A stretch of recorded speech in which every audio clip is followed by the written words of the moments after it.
ভারতের ইতিহাসের সেই মোড় ঘোরানোর রাত। ব্রিটিশ পুলিশের চোখে ধুলো দিয়ে এলগিন রোডের বাড়ি থেকে এক রহস্যময় প্রস্থান। কেউ জানত না এই মানুষটাই একদিন বিদেশের মাটিতে দাঁড়িয়ে ভারতের ভাগ্য লিখে দেবেন। হাতে ছিল আইসিএসের লোভনীয় চাকরি, সামনে ছিল বিলাসবহুল জীবন। কিন্তু তিনি বেছে নিলেন কাঁটাতার আর লড়াইয়ের পথ, কারণ তার রক্তে ছিল মাটির টান আর চোখে ছিল পরাধীনতার শেকল ভাঙার স্বপ্ন।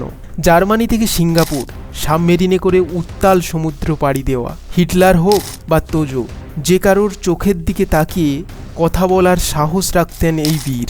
দিল্লি চলো ধ্বনিতে যখন কেঁপে উঠল লালকেল্লা, তখনই ব্রিটিশরা বুঝে গিয়েছিল ভারত ছাড়ার সময় এসে গেছে। তিনি রক্ত চেয়েছিলেন স্বাধীনতার বিনিময়ে, দিয়ে গেছিলেন এক অদম্য জেদ। আজও কোটি কোটি মানুষের হৃদয়ে যখন জয় হিন্দ উচ্চারিত হয়, তখন বাতাসে মিশে থাকে তার অদৃশ্য উপস্থিতি। নেতাজি সুভাষচন্দ্র বসু শুধু একজন বিপ্লবী ছিলেন না, তিনি ছিলেন আমাদের অস্তিত্বের অহংকার।